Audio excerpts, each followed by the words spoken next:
Bom estar de volta, embora apenas um domingo não estive com os irmãos, mas a igreja certamente já nos deixa com saudades quando nós nos afastamos. Então, quero também, desde já, antes de pregar, agradecer as orações dos irmãos e depois nós teremos uma rápida conversa sobre a minha viagem e o estado do meu irmão. Por ora, vamos abrir a palavra de Deus em Gênesis capítulo 37.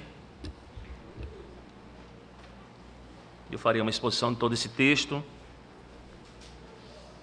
do verso 2 até o verso de número 36. Eu vou fazer a leitura e os irmãos, por favor, acompanhem. Gênesis 37.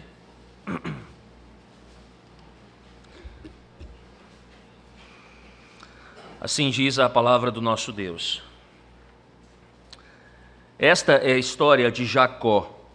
Tendo José 17 anos, apacentava os rebanhos com seus irmãos. Sendo ainda jovem, acompanhava os filhos de Bila e os filhos de Zilpa, mulheres de seu pai, e trazia más notícias deles a seu pai. Ora, Israel amava mais a José que a todos os seus filhos, porque era o filho da sua velhice, e fez-lhe uma túnica talar de mangas compridas. Vendo, pois, seus irmãos que o pai o amava mais que a todos os outros filhos, odiaram-no e já não lhe podiam falar pacificamente. Teve José um sonho e o relatou a seus irmãos, por isso o odiaram ainda mais. Pois lhes disse: rogo-vos, ouvi este sonho que tive. Atávamos feixes no campo, e eis que o meu feixe se levantou e ficou em pé, e os vossos feixes o rodeavam e se inclinavam perante o meu. Então lhe disseram seus irmãos: reinarás com efeito sobre nós, e sobre nós dominarás realmente? E com isso tanto mais o odiavam por causa dos seus sonhos e de suas palavras.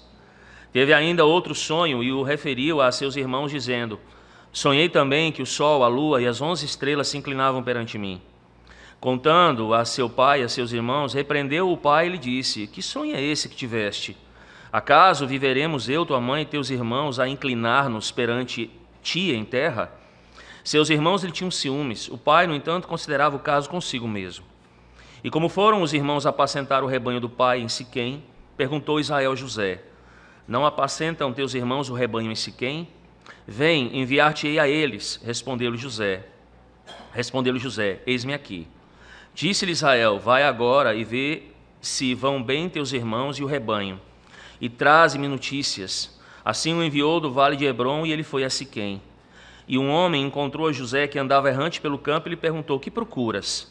Respondeu: procuro meus irmãos. Dize-me, onde apacentam eles o rebanho? Disse-lhe o homem: foram-se daqui, pois ouvi-os dizer: vamos a Dotã. Então seguiu José atrás dos irmãos e os achou em Dotã.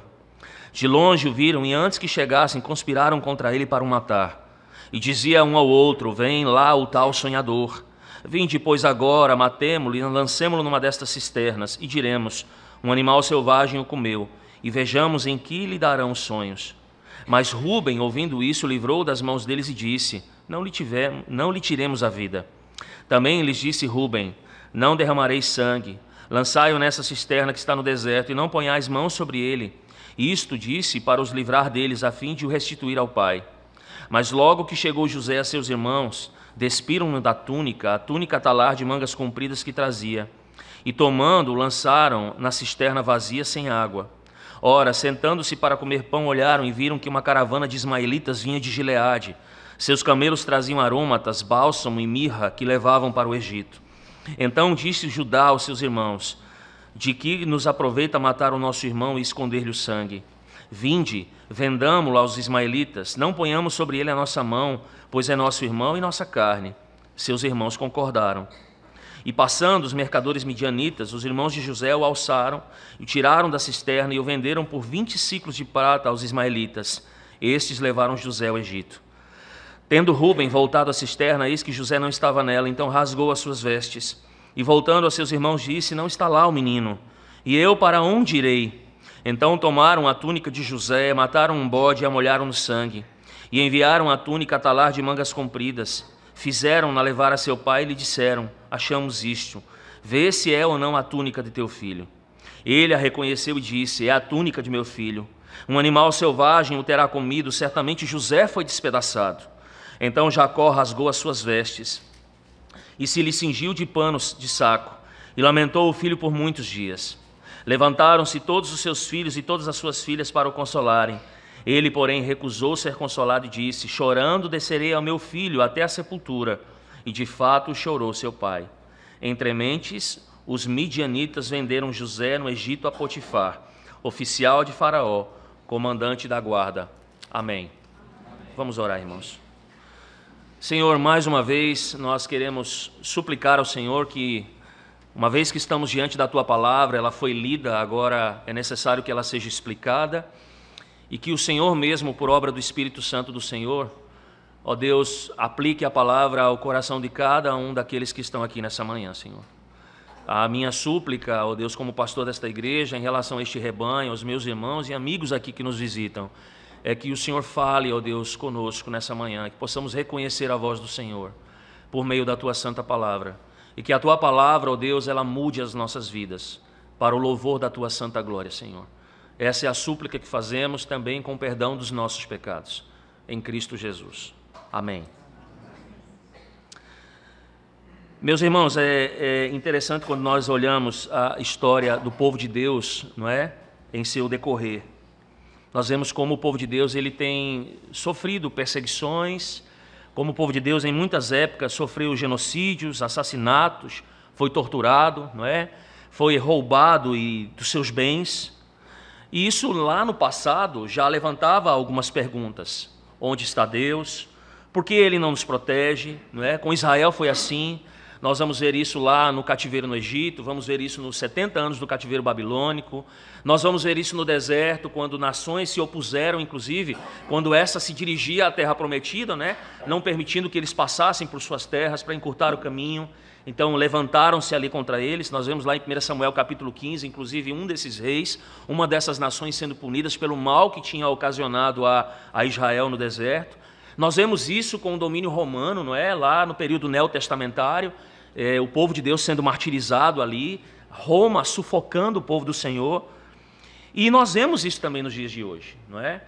Hoje nós temos aí uma oposição, nós temos aí um martírio de cristãos muito maior do que nós vimos nos 19 ou 20 séculos anteriores. Hoje nós temos mais mártires no Evangelho do que toda a história da igreja. E nós temos aí países, só para que vocês tenham uma ideia, nós temos relatos, nós temos institutos fazendo pesquisas, em que nós sabemos que a religião cristã ainda é a maior religião no mundo, não é? E esses relatos e esses estudos dizem que pelo menos 250 milhões desses cristãos estão sofrendo perseguições constantes, principalmente nos países lá do Oriente Médio.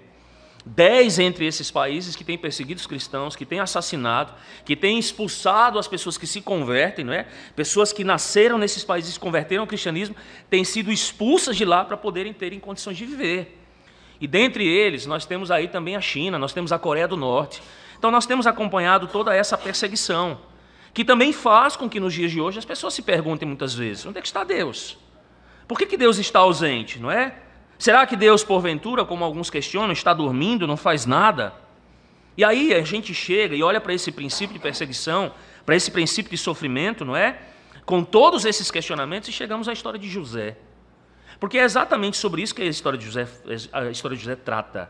Ela trata exatamente sobre um povo, não é? Sobre uma situação em que, porventura, Deus vai utilizar o mal ocasionado sobre o seu filho, sobre um dos filhos ali de Israel, para tornar esse mal o quê? Em bem, ou seja, para que o plano de Deus seja então estabelecido, para que tudo aquilo que Deus tem já projetado e decretado, não é? Em toda a história, seja estabelecido. Então, nessa manhã, é necessário que nós olhemos nesse texto algo que é extremamente importante. E o que é, irmãos? É olhar que Deus usa as más obras dos irmãos de José para começar a cumprir o seu plano de salvação. E percebam que esse tema que surge naturalmente desse texto, ele deve confortar a igreja de hoje, com o conhecimento de que, de fato, Deus tem usado as obras más, as obras humanas más, para realizar também o seu plano de salvação nos dias de hoje. Então, diante disso, irmãos, eu quero chamá-los mais uma vez a que vocês não fechem as Bíblias, mantenham, porque esse é um relato, é uma narrativa histórica, e é necessário que nós caminhemos aqui versículo por versículo, trabalhando essa ideia, então, que nós extraímos aqui desse texto. Então, prestem atenção mais uma vez no texto e como é que ele vai se desenvolvendo. Esta é a história de Jacó, diz o verso de número 2. E aí, O texto nos diz que tendo José 17 anos, ou seja, ele era um jovem, ele estava apacentando os rebanhos com seus irmãos. Ele acompanhava os filhos de Bilha, os filhos de Zilpa, mulheres de seu pai, e ele trazia notícias então dos seus irmãos, não é, ao seu pai. Então perceba que a primeira coisa, irmãos, que o escritor, que a narrativa nos traz, ele nos diz que José tinha apenas 17 anos. Ele era, na verdade, um aprendiz de pastor.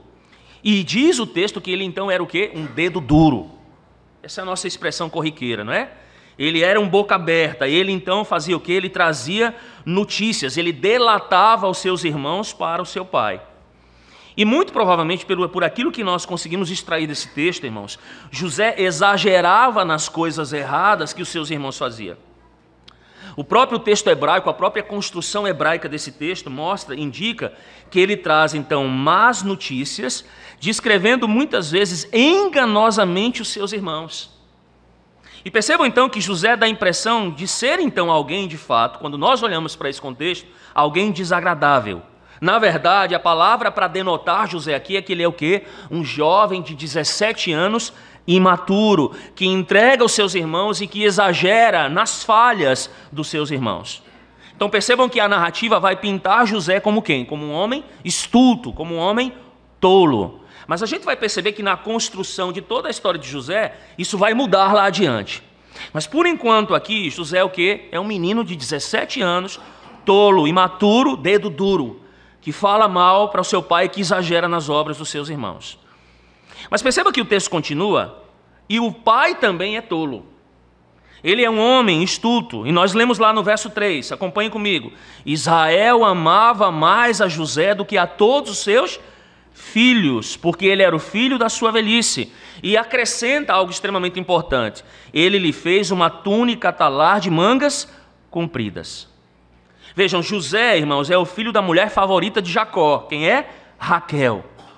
Percebam que depois de ele ter 10 filhos com suas outras esposas, finalmente, irmãos, nasce José, daquela mulher que era o quê?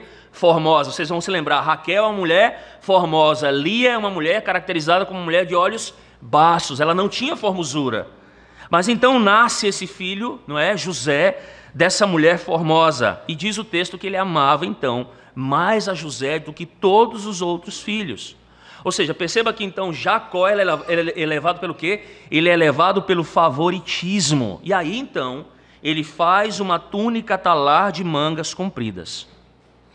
Essa informação, irmãos, nesse texto é extremamente importante. Por quê?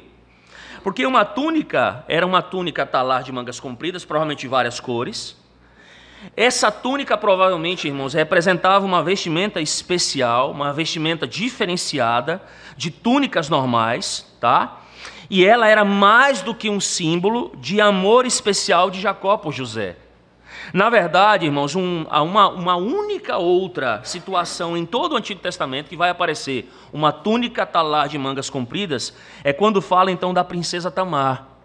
Então nós entendemos aqui que quando Jacó ele faz essa túnica, ele entrega ao seu filho, ele está sugerindo, ou ele está simplesmente denotando publicamente, ele está designando José publicamente como aquele que vai governar a sua família. Ele está colocando o seu filho José numa situação em que ele estará de fato que acima de todos da sua casa. Agora imagine, com essa vestimenta, Jacó publicamente coloca um rapaz de 17 anos acima dos seus irmãos mais velhos. De seus irmãos mais velhos. E ao que parece no relato que nós temos na narrativa, irmãos, o que acontece? José, ele vai orgulhosamente aproveitar esse que é o símbolo da sua posição especial sempre que ele pode. E veja que não é de se admirar, por exemplo, que quando nós lemos no verso 4, os seus irmãos, então, diz uma informação importante. Vendo, pois, seus irmãos que o pai o amava mais que todos os outros filhos, o que foi que suscitou-se em relação a José, irmãos? Os seus irmãos o odiaram e já não podiam ter com ele. Ou seja, até a questão do diálogo não era um diálogo mais pacífico. Na verdade, não existia aquela perspectiva do shalom, da paz entre os irmãos. Mas eles passaram então a fazer o quê? A odiar o seu irmão. E percebam que as saudações naquela época, o shalom naquela época, a paz com a qual eles frequentemente se tratavam, é muito importante, não apenas naquele período, mas nos dias de hoje. Por exemplo, quando uma pessoa se recusa a falar nos dias de hoje, nós temos o quê? nós temos o chamado ostracismo social. Os irmãos já estavam adotando uma posição completamente contrária a José. Os irmãos, na verdade, estavam odiando José. Mas nós vamos perceber ao longo da narrativa também, já aqui, irmãos, que esse ódio ele vai crescer e ele vai adotar algumas outras posições, ou seja, ele será um ódio muito mais hostil. No verso 5, José então tem um sonho, olhem lá, e ele vai relatar aos seus irmãos. E aí o texto vai dizer lá no verso 5 que tendo esse sonho, isso ainda é o quê? Fez com que os seus irmãos o odiassem ainda mais. E aqui algo muito interessante, irmãos. Deus às vezes revela os seus planos para o futuro em sonhos. Nós vamos ver isso lá em todo o Antigo Testamento. Na história de José, o sonho sempre vem como? Aos pares. E existe algo em que envolve isso. Você vai se lembrar, por exemplo, dos 2 sonhos do copeiro-chefe. Você vai se lembrar dos 2 sonhos do padeiro-chefe de Faraó. O próprio José vai explicar a Faraó por que esses sonhos eles vêm aos pares. Ou seja, porque um único sonho poderia ser o quê? Um sonho banal. Mas, na verdade, o sonho de Faraó foi dúplice porque a coisa, de fato, ela era o quê? Estabelecida por Deus, ou seja, Deus iria apressar em realizar aquilo que ele está ministrando através dos sonhos. Está lá em Gênesis capítulo 41, verso 32. Então, José manifesta a sua natureza ainda estulta, quando ele faz o quê? Ele insiste em contar um sonho específico aos seus irmãos. Veja, ele não guarda esse sonho para eles, mas ele vai fazer o quê? De forma insábia, vai relatar aos seus irmãos. Vejam comigo os versos 6 e 7 então. Pois lhes disse, rogo-vos, ouvi este sonho que tive. E ele diz, atávamos feixes no campo, e eis que o meu feixe se levantou e ficou em pé. E os vossos feixes o rodeavam e se inclinavam perante o meu. Percebam, irmãos, se nós ouvíssemos isso nos dias de hoje, não é o tipo de sonho que você iria querer contar aos seus irmãos mais velhos. Seria? Logicamente que não. E com certeza, irmãos, não quando se está usando um traje real que simboliza o desejo de um pai de que você, que é o mais novo, governe sobre toda a família. Mas perceba que os irmãos, eles entenderam muito bem o significado do sonho. E o que é que eles dizem a José? No verso 8. Então lhe disseram seus irmãos, reinarás com efeito sobre nós? E sobre nós dominarás realmente? E com isso tanto mais o odiavam por causa dos seus sonhos e de suas palavras. Mas veja, José não para por aí, irmãos. Ele tem um segundo sonho, ou seja, a gente percebe que de fato é algo que está sendo estabelecido por quem? Por Deus, e semelhante ao primeiro. E agora ele não conta apenas a seus irmãos, mas ele relata tanto ao seu pai quanto à sua madrasta. E ele diz assim, sonhei também que o sol, a lua, as 11 estrelas se inclinavam perante mim. E mais uma vez o significado está claro para os ouvintes, ou seja, o sol é o pai, a lua é a madrasta Lia, porque Raquel morre antes, a gente vê isso lá no capítulo 35, e as 11 estrelas são os 11 irmãos, todos eles se inclinando diante de José. Só que dessa vez, irmãos, a reação é interessante, porque dessa vez até mesmo o pai vai censurar o filho. Vejam o verso 10. Contando a seu pai e aos seus irmãos, repreendeu o pai e lhe disse, que sonho é esse que tiveste?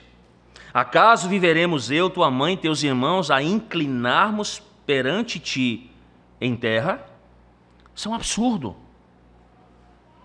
Percebam, irmãos, que por falar demais, esse José, um jovem imaturo, um jovem estulto, agora ele não apenas está em desacordo com seus irmãos, mas ele também está em desacordo com quem? Com seu pai. E o narrador, então, a narrativa nos diz, no verso 11, que os seus irmãos lhe tinham ciúmes, mas o pai adota uma postura diferente.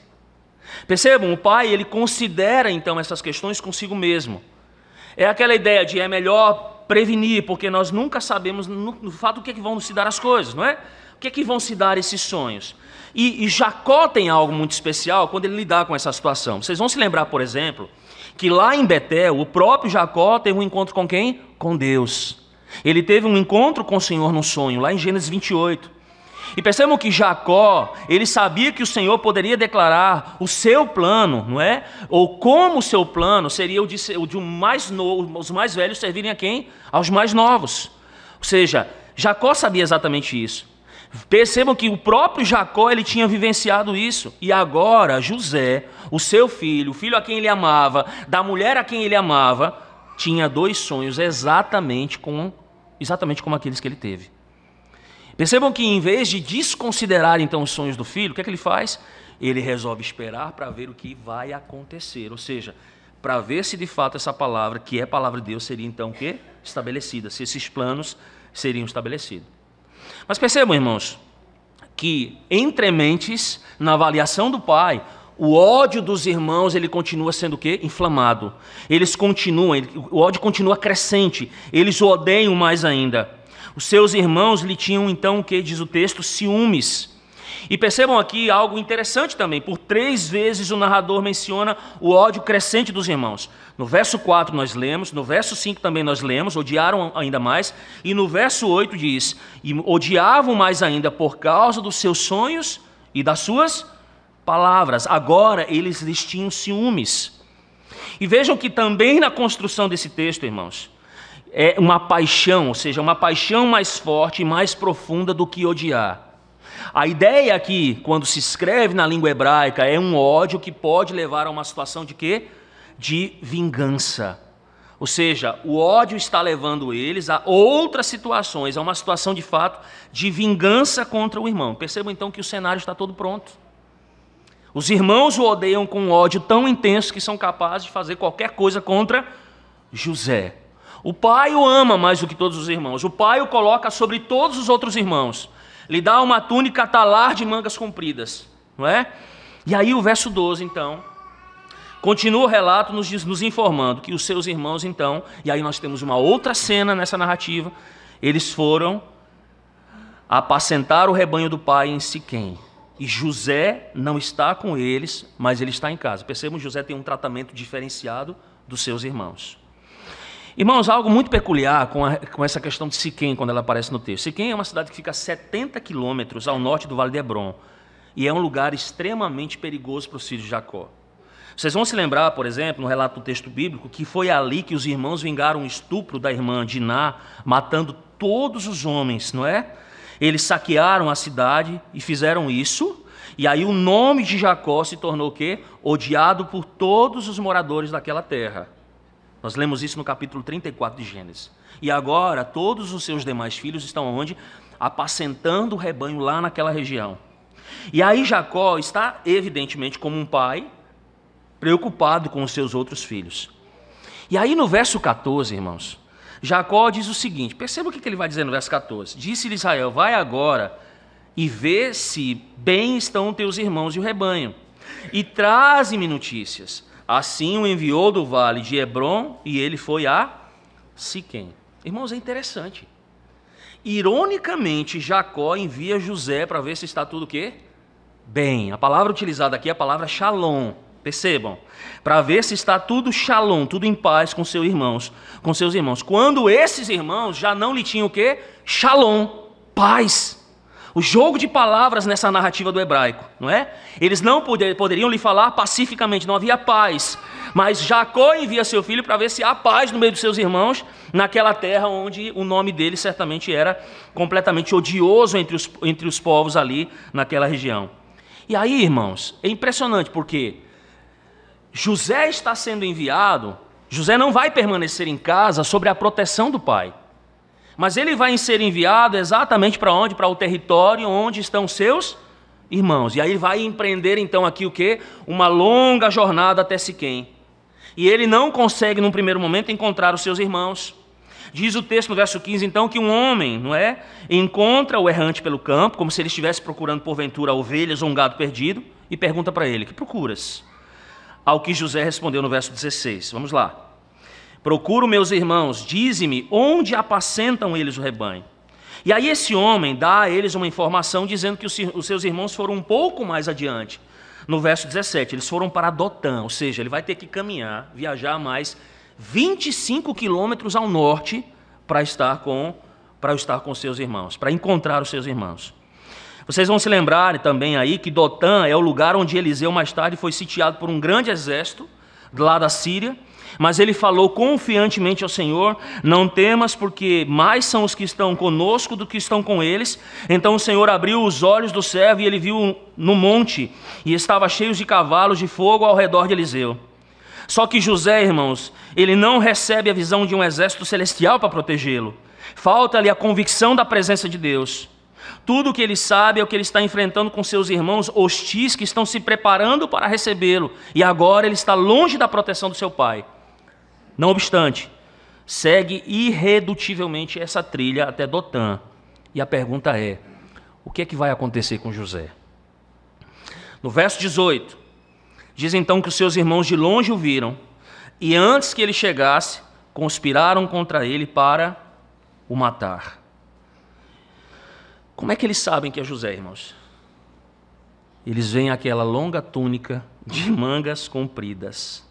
E ver aquela túnica era ver algo extremamente odioso para fazer o sangue dos irmãos o quê? Ferver. E aí eles dizem, vem lá o tal sonhador. Vinde, pois, agora matemo-lo e lancemo-lo numa dessas cisternas e diremos, um animal selvagem comeu. E vejamos em que lhe darão os sonhos. Os sonhos de José, irmãos, estão atravessados na garganta dos seus irmãos. Eles acham que matando José, eles podem matar os seus sonhos. Os sonhos em que eles, os irmãos mais velhos, se inclinariam diante do irmão mais novo, um irmão arrogante, um irmão pretensioso. Mas nós vemos algo, irmãos, nesse texto também, nesse ponto, exatamente nesse ponto. Rúben, o filho mais velho de Jacó, interfere. Isso é providência da parte de Deus. Veja, Deus está controlando o quê? O plano que ele mesmo estabeleceu. E ele diz, o homicídio está fora de questão. Nós não vamos matá-lo. O sangue derramado, nós sabemos, irmãos, desde o princípio, desde os primórdios. O sangue derramado, ele clama da terra a Deus. Deus o requererá, diz lá no capítulo 9 de Gênesis. Rubens aqui, ele vai argumentar com eles, lá no verso 22. Não derramareis sangue. Lançai-o nesta cisterna que está no deserto e não ponhais a mão sobre ele. Isto disse para o livrar deles. E vejam qual era o intento do irmão mais velho. Restituí-lo a quem? Ao pai. Ele, como irmão mais velho, era responsável por quem? Por todos os demais irmãos. Essa responsabilidade caía sobre quem? Sobre ele. Então ele não desejava que o irmão fosse morto, mas ele desejava que esse irmão fosse restituído ao seu pai. Então não derramareis sangue, diz então o texto. Percebam, irmãos, que então para a felicidade de José, os irmãos seguem o conselho de Rubens. Vamos ver o verso 23 e 24, por favor. Ele diz, mas logo que chegou José a seus irmãos, despiram-no da túnica, a túnica talar de mangas compridas que trazia, e tomando lançaram na cisterna vazia, sem água. Percebam, irmãos, eles tiraram aquilo que era um objeto odioso, aquilo que fez com que o seu pai declarasse publicamente que José governaria sobre eles. Eles arrancaram esse símbolo que fazia com que o sangue deles fervesse e ainda atiraram o seu irmão numa cisterna. Eles o despiram do traje real e o lançaram então nessa cisterna. O intento deles era de fato matar os sonhos de José. Mas percebam, irmãos, que o narrador aqui, a narrativa, mais uma vez nos faz lembrar da providência de Deus. Quando lá no final do verso 24 diz assim, e tomaram-no e lançaram na cisterna, e diz que a cisterna estava como? Vazia, sem água. Primeiro, a providência de Deus no irmão mais velho em dizer, não vamos matá-lo. Segundo, geralmente as cisternas, elas continham o quê? Elas tinham uma profundidade de 2 a 6 metros. E elas eram geralmente o quê? Carregadas de água. Vejam a providência de Deus mais uma vez. A cisterna está o quê? Seca. Ou seja, José não vai se afogar nessa cisterna que coleta água. Mas ele ainda continua sendo então o quê? Prisioneiro dos seus irmãos hostis. Ele não tem como fugir. Ele está encurralado na cisterna. Essas paredes são paredes íngremas e altas. Ninguém pode sair de lá sozinho. Mas vejam, irmãos, espantosamente José, que antes não conseguia guardar a língua na boca, um jovem arrogante, um jovem pretensioso, um jovem sábio, um jovem que tema em contar os seus sonhos, agora ele está em quê? Silêncio. Ele foi lançado numa cisterna e você percebe que a narrativa não nos mostra sequer uma única palavra de quem? De José. José está em silêncio. Logicamente que mais tarde os irmãos se lembrarão dele quando vão suplicar, lá no capítulo 42, verso 21, né? Vão fazer a súplica. Mas o narrador aqui, irmãos, essa narrativa, ela deseja nos mostrar uma grande mudança em José. Uma grande mudança nele. O falador agora está sofrendo o quê? Calado. O arrogante, o insábio, o imaturo, que os irmãos não podiam fazer uma coisinha sequer, ele chegava lá aumentando, dedurando os irmãos, agora ele está o quê? Sofrendo, calado. Isso deve nos lembrar, por exemplo, irmãos, como Abel sofreu em silêncio quando Caim, o seu irmão, matou. Nesse ponto da narrativa, irmão, José, ao sofrer em silêncio, deve nos lembrar o servo sofredor do Senhor, lá em Isaías 53, verso 7. Quando a Escritura nos diz, ele foi oprimido, ele foi humilhado, mas não abriu a boca, como o cordeiro foi levado ao matador e como ovelha muda perante os seus tosqueadores. Ele não abriu o quê? A boca. Jesus também sofreu em silêncio. Esta, irmãos, é exatamente a passagem que o eunuco etíope estava lendo, sem conseguir compreender. E vocês vão se lembrar lá que o eunuco então pergunta a Filipe, a quem se refere o profeta? E o que foi que Filipe respondeu? Vocês se lembram? Ele anunciou as boas novas de Jesus, lá em Atos capítulo 8. Porque nós aprendemos nos evangelhos que Jesus sofreu calado durante seu julgamento. Jesus guardou silêncio e em nada respondeu ao sumo sacerdote. Jesus sequer proferiu uma única palavra a Pilatos ou ao rei Herodes. Nada lhe respondia. Percebam que na altura desta narrativa, José, ao sofrer em silêncio, ele prefigura o sofrimento silencioso do nosso bendito Senhor Jesus Cristo. Mas a narrativa continua, irmãos. E José está preso na cisterna. Vejam, ele não tem a mínima possibilidade de escapar. Os seus irmãos sentam-se então calmamente para fazer o quê? Para comer, como se nada tivesse acontecido. Vejam comigo o verso 25. Ora, sentando-se para comer pão, olharam e viram que uma caravana de ismaelitas vinha de Gileade. Seus camelos traziam aromatas, bálsamo e mirra que levavam para o Egito. Meus irmãos, a rota da caravana de Gileade, a caminho do Egito, por Dotã, ela fazia parte de um caminho imemorial de Damasco. Era um caminho de via costeira para o sul. Eles levavam ali as suas especiarias. Esse era o negócio principal, que era um tratado ali com o Egito. Percebam que ao ver essa caravana seguindo para o Egito, isso despertou uma ideia em quem? Em Judá. Ele não era um irmão mais velho, mas provavelmente ele era um dos líderes dos seus irmãos. E ele vendo essa caravana então seguindo para o Egito, ele pensou, não é? Algo muito interessante. Nós podemos ter aqui o chamado duplo ganho. Nós podemos ter aqui um duplo ganho. Que duplo ganho seria isso? Vejam comigo os versos 26 e 27. Então disse Judá a seus irmãos, de que nos aproveita matar o nosso irmão e esconder o sangue? Vinde, vendamo-lo aos ismaelitas, não ponhamos sobre ele a nossa mão, pois é nosso irmão e nossa carne. E os seus irmãos então fizeram o quê, irmãos? Eles concordaram.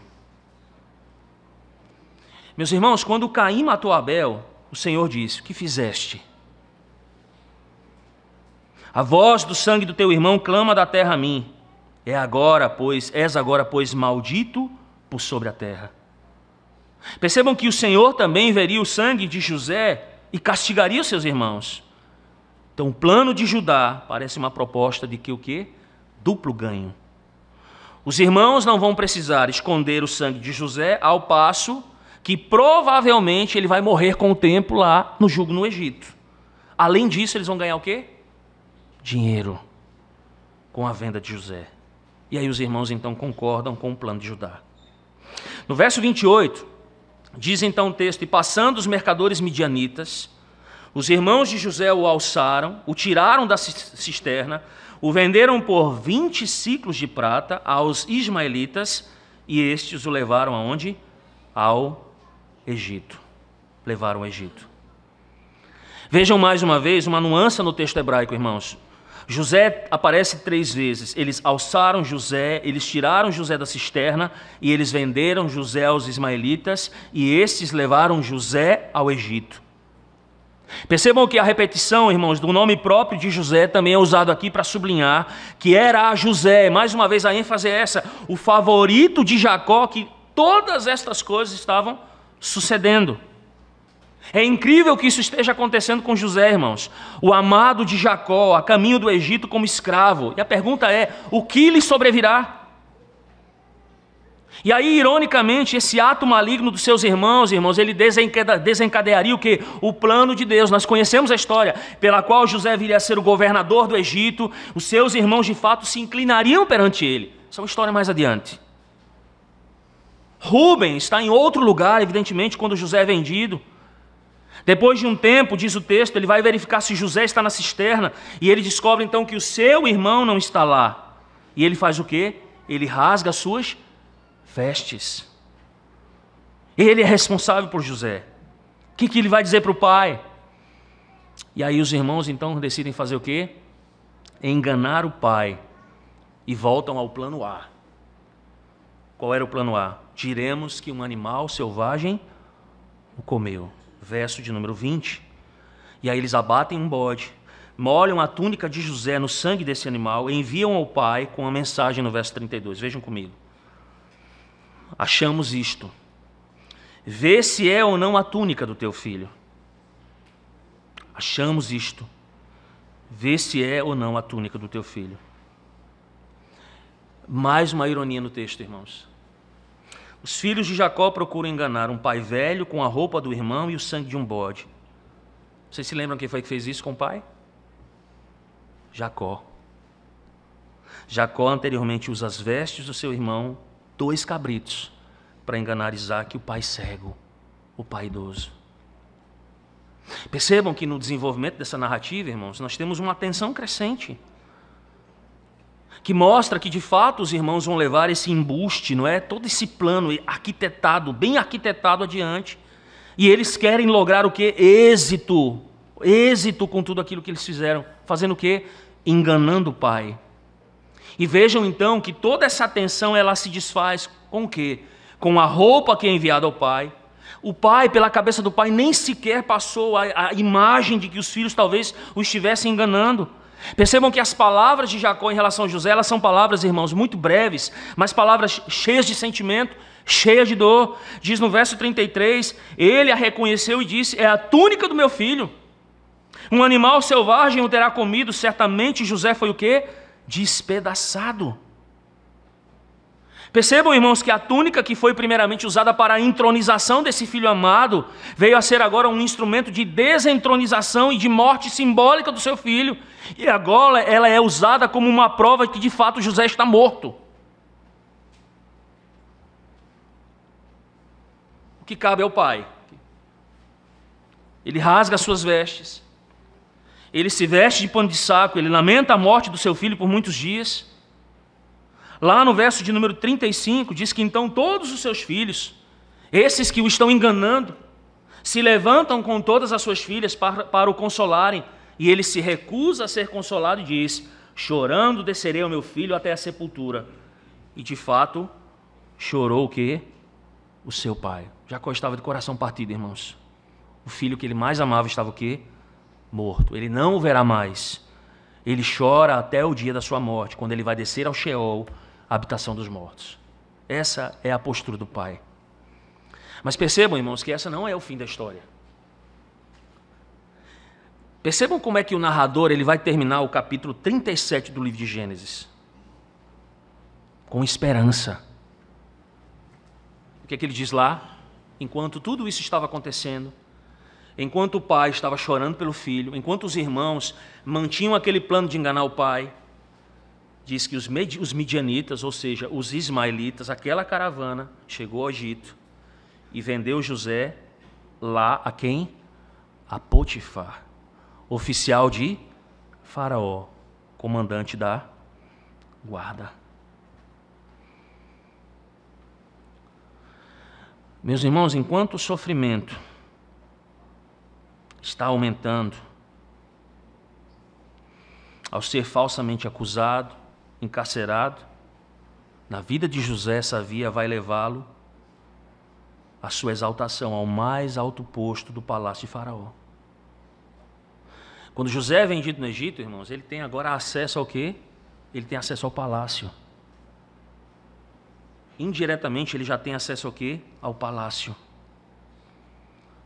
E nós vamos perceber, irmãos, adiante que sim, os irmãos de José virão e se inclinarão diante dele. Ou seja, aqueles sonhos que os irmãos tentaram fazer o quê? Matar.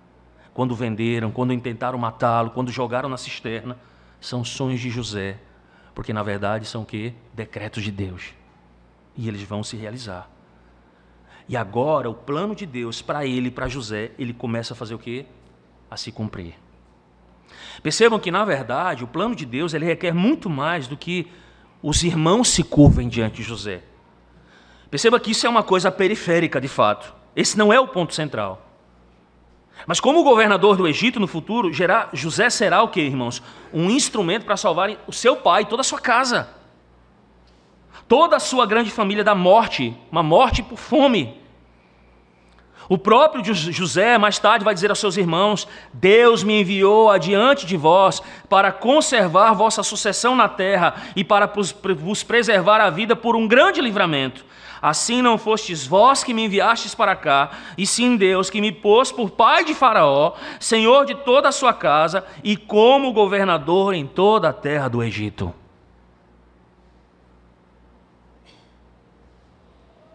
O que nós vemos nessa narrativa, irmãos?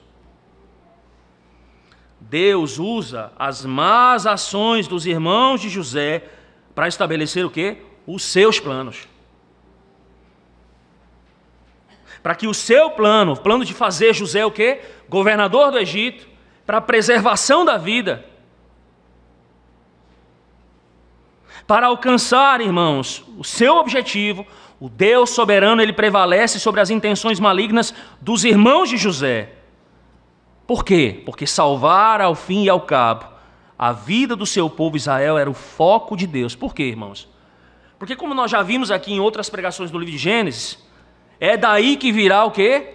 O Messias. Deus está preservando a linhagem do Messias.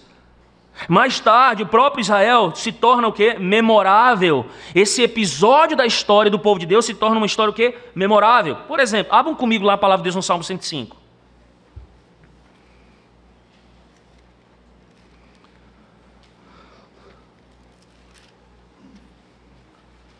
E veja o que diz o texto dos versos 16 até 22.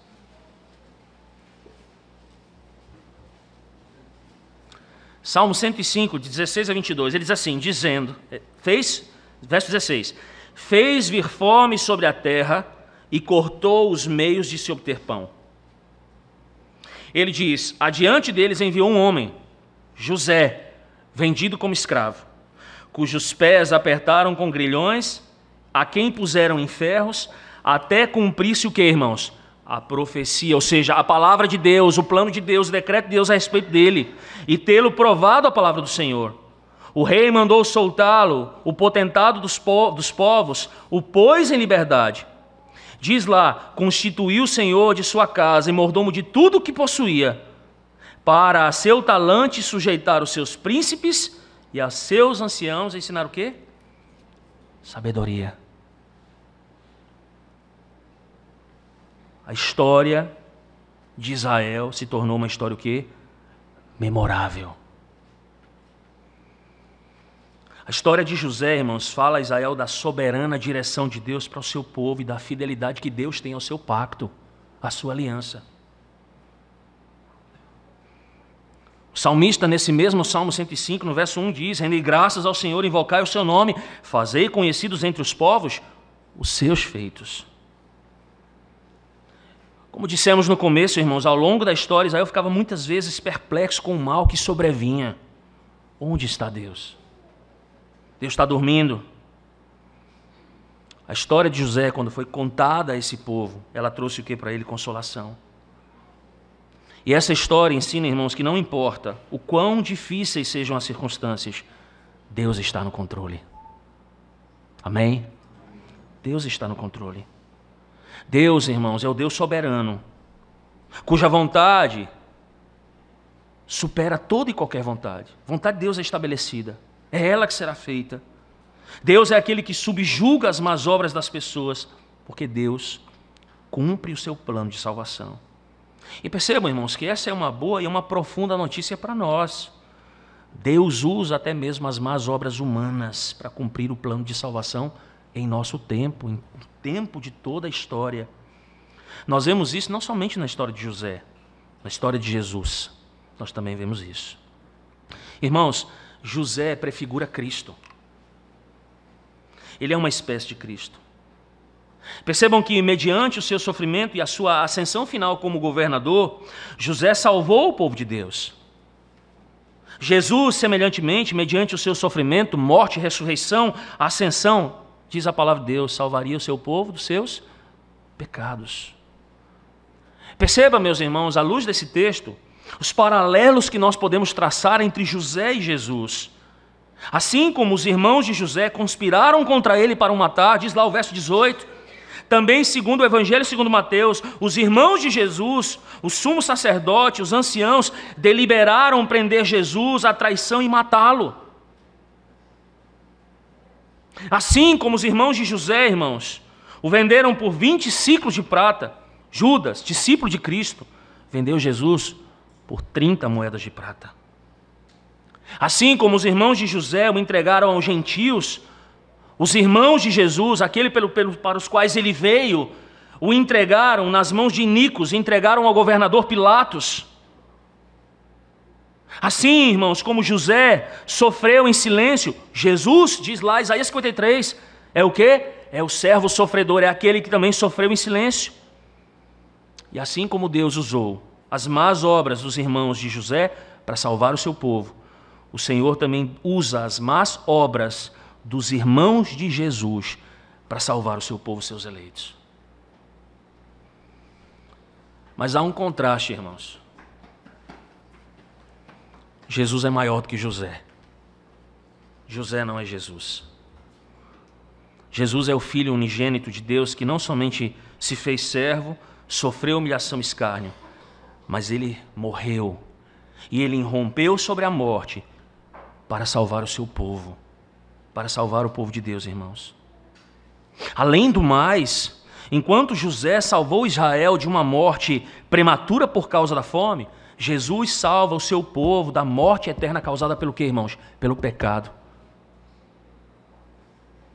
A morte de Jesus, meus irmãos, ela realiza a nossa expiação. O apóstolo Paulo diz em Romanos capítulo 5, verso 10, nós, quando inimigos, fomos reconciliados com Deus mediante a morte do seu Filho. Então, meus irmãos, Deus usa até as más obras humanas para cumprir o seu plano de salvação. E hoje, irmãos, o povo de Deus fica muitas vezes assombrado pelo mal que os afeta. Nós ficamos perplexos por tantas coisas, sejam numa situação micro ou numa situação macro com a igreja, ódio, perseguição, injustiças terríveis. A liberdade que nós temos como povo de Deus, inclusive os sacerdotes,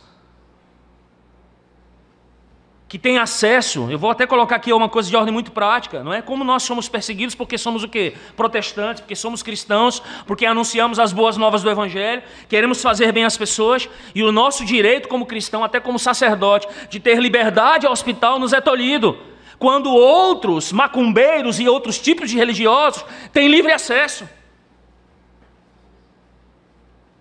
Isso é perseguição, irmãos.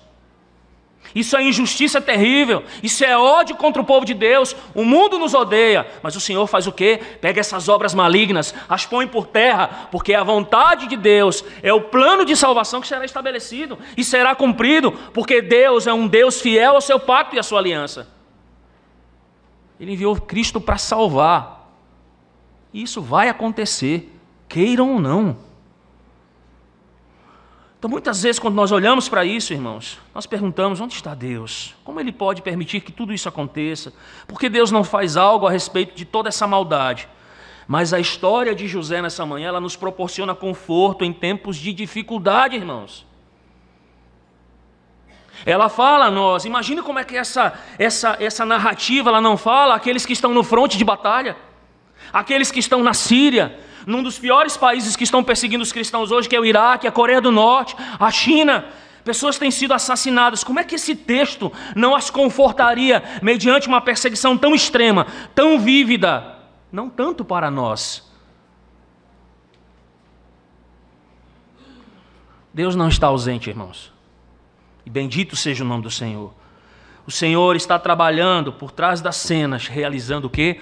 O seu propósito. Deus, irmãos, é um Deus que leva adiante o seu plano de salvação, mesmo através das injustiças que o seu povo sofre. Mesmo quando parece que o mal está governando o dia, a Bíblia diz, Deus está no controle. Deus usa as obras más do homem para realizar o seu plano de salvação. Paulo escreve aos crentes, e eu encerro com esse texto, perseguidos lá em Roma, porque para mim tenho por certo que os sofrimentos do tempo presente não podem ser comparados com a glória que será revelada em quem? Em nós. Ou quando Paulo diz também em Romanos, sabemos que todas as coisas cooperam para o bem daqueles que amam a Deus e são chamados segundo o seu propósito. Meus irmãos, tenhamos em mente que esse Deus bendito, que enviou seu Filho, e este Filho que sofreu, que padeceu, que foi à cruz, que morreu, que entregou sua vida, que foi sepultado, que ressuscitou, que ascendeu, esse Deus é o Deus que faz todas as coisas trabalharem conjuntamente para o bem dos seus filhos e para a glória do seu nome, até mesmo as coisas ruins. Que nessa manhã, meus irmãos, meus amigos, sejamos consolados acerca disso. Há muito mal no mundo, há muita perseguição, há muita injustiça. Jamais deveríamos nos perguntar onde Deus está. Irmãos, Deus está no controle. Deus está no controle. E certamente nenhum mal vai prevalecer contra a vontade soberana e contra o poder deste Deus, que é o Deus Todo-Poderoso. Amém? Vamos orar.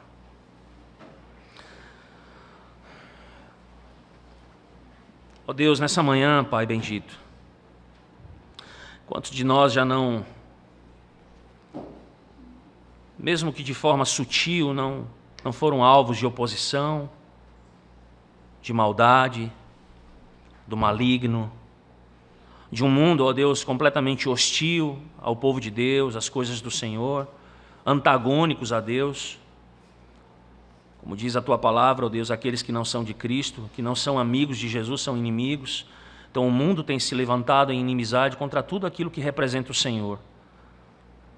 Então nós temos irmãos, ó Deus, que estão sofrendo muito mais do que nós, estão perdendo as suas vidas, mas estão no lucro porque estão com o Senhor, porque cumpriram, ó Deus, a sua obra, porque combateram o bom combate, porque morreram martirizados, ó Deus, pela maior causa, a causa justa, que é a causa do Senhor. Mas, ó Deus, além de nos confortar nessa manhã, em sabermos, ó Deus, que o Senhor está controlando tudo, o Senhor está no controle, e que o Senhor, inclusive, por meio do teu plano, até refreia o mal, pega esse mal dos homens, que é de responsabilidade dos homens. Esse mal não é produzido pelo Senhor, embora o Senhor o controle, e faça isso para o louvor da sua glória. Mas, ó Deus, que o Senhor, além de nos consolar, nos corrija, talvez em algumas posturas, em algumas situações. Que não haja em nós, ó Deus, jamais o desejo de questionar o Senhor. Nós muitas vezes somos, em meio a essas dificuldades da vida, essas opressões, a essas perseguições, as injustiças, nós somos levados e tentados, ó Deus, a questionarmos o Senhor, a acharmos que porventura o Senhor não está presente, não está fazendo nada. Mas, ó Deus, nos perdoa se algum dia pensamos ou agimos dessa maneira. Que tenhamos, ó Deus, uma fé também alicerçada nessa verdade da Escritura, de que o Senhor controla tudo, de que o Senhor governa tudo, de que o Senhor de fato é um Deus todo-poderoso, onisciente e onipresente, de que esses atributos estão em constante ordem com todas as coisas que estão ocorrendo, ó Deus, e de que, ó Deus, nós somos extremamente graciosos, porque nós não somos esses operadores do mal, nós não somos instrumentos para que o mal se propague no mundo e persiga a tua igreja ou a tua causa, mas nós estamos do outro lado. E se nós estamos do outro lado, Senhor, não foi porque um dia criamos a consciência, porque um dia olhamos para o mal e não o desejamos mais, mas porque a graça do Senhor em Cristo Jesus nos transportou das trevas, desse maligno, dessa injustiça, dessa opressão, e nos trouxe para o reino da luz, do Filho do teu amor, de Jesus Cristo. E o que importa de fato, Deus, é que nós não sejamos perseguidores, mas que nós sejamos perseguidos. Isso para nós é uma grande dádiva, é uma bênção, como diz a palavra de Deus. Acharmos-nos sendo perseguidos pelo nome de Cristo, isso é algo glorioso para nós. Obrigado, meu Deus, pelo consolo que o Senhor nos traz. Nós jamais estamos sozinhos. O Senhor é fiel, ainda que muitas vezes nós não somos, mas o Senhor jamais quebra a sua aliança conosco. O Senhor é fiel à tua aliança, e é o Senhor que tem nos sustentado, que tem nos guardado. Obrigado, Pai, nessa manhã. Aplica mais uma vez a palavra do Senhor ao nosso coração, Deus bendito, e que saiamos daqui revigorados. Assim nós suplicamos, em nome de Jesus. Amém.